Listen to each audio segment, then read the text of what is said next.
So the title of my sermon today is, We've Been Here Before.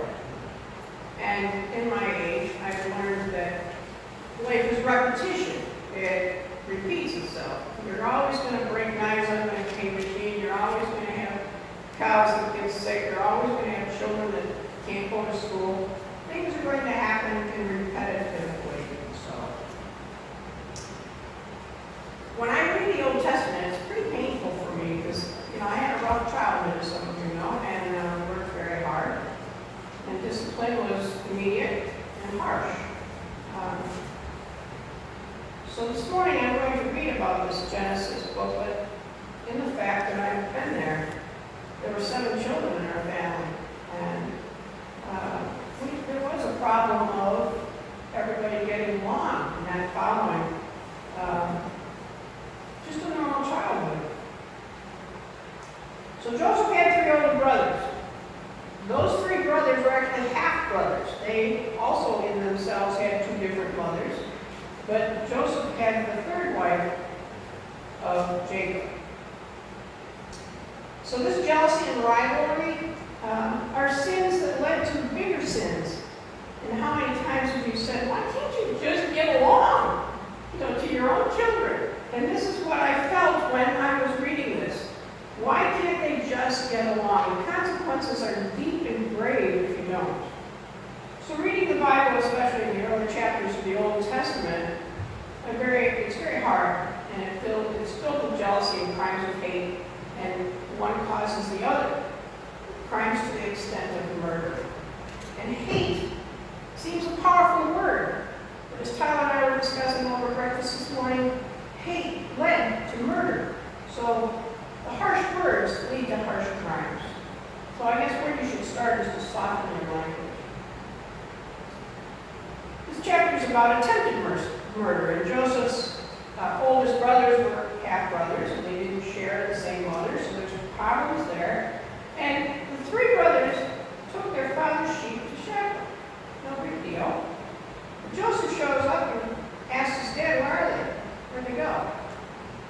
So, well, I took the sheep to Shechem. Why don't you go on over and check on them? I mean, it's the last thing you want is your little brother checking on him. And come back and give me word. In other words, snitch on him. So we sort of set up. Well, the brothers were sort of sick and tired of this, so their deal was, let's do this. Let's take care of him now.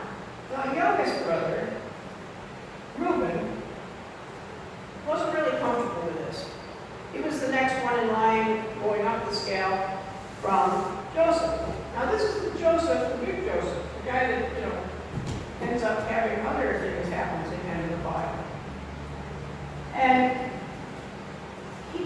Reuben was just sort of like trying to talk the other brothers out of this big crime of killing him.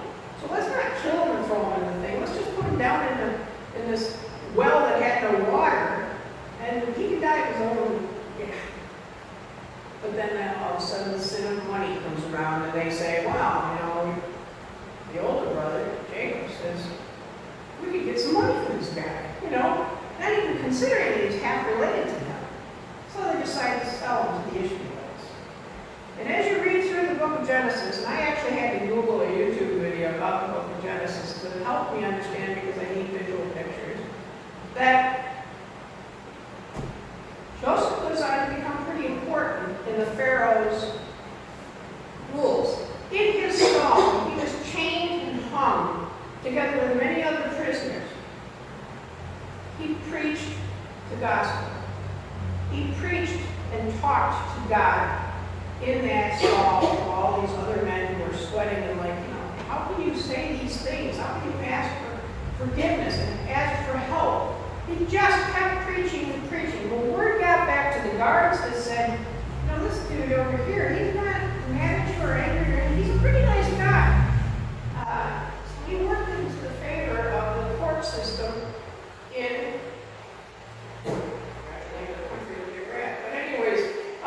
they went there, and whenever there was somebody that came up in front of the Pharaoh to be judged, it was actually Joseph that was allowed to place judgment on the people. And he would preach to them and give them. Well, lo and behold, this God would have it,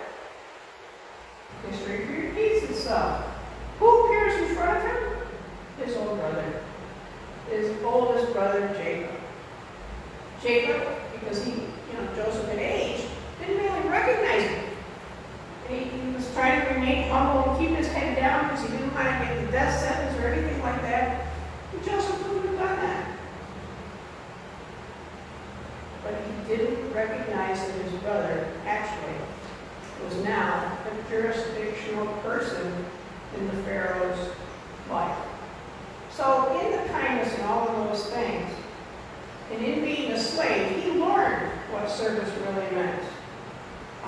And being that his brother forgave him, and you'll have to read it yourself to find out how the story ends. But it's a great story of not really giving up, and it's a great story of having an unbelievable faith. I mean, Jesus wasn't even born yet. And little did Joseph know he would have a great part in that. And now that I know the beginning of Joseph and where he started, I mean, Genesis is pretty boring. There's like a whole bunch of, telling where family came from and who's related to who and all these names that just are really off the wall. But it is really a very interesting story. So I've changed my attitude about the Old Testament. And that's why we read two things from the Old Testament, because the Psalms are what are user-friendly to me. They give me guidance and support. And so that's why Tyler read the Psalms today as well.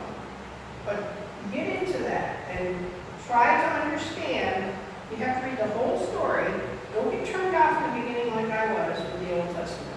Read the whole story and then realize that it was the birth of Christ. This is where we ended up.